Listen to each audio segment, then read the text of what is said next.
लोकसभा चुनाव के लिए जारी पहली सूची में केंद्रीय मंत्री नितिन गडकरी के नाम का ऐलान नहीं होने को लेकर पूर्व मुख्यमंत्री उद्धव ठाकरे ने भाजपा पर हमला बोला है।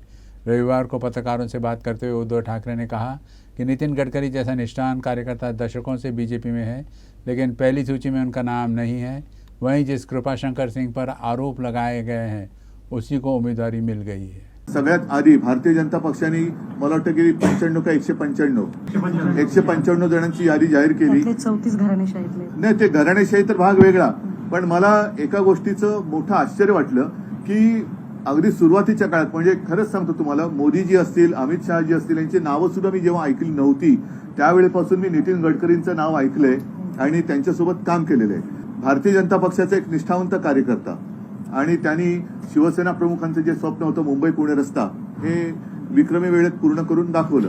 अशा माणसाचं नाव पहिल्या यादीत नाहीये, पण ज्याच्यावरती बेहिशोबी संपत्ती जमा केली म्हणून आरोप केले होते त्या कृपाशंकर सिंहाचं नाव आहे। ही आजची भारतीय जनता पार्टी आहे।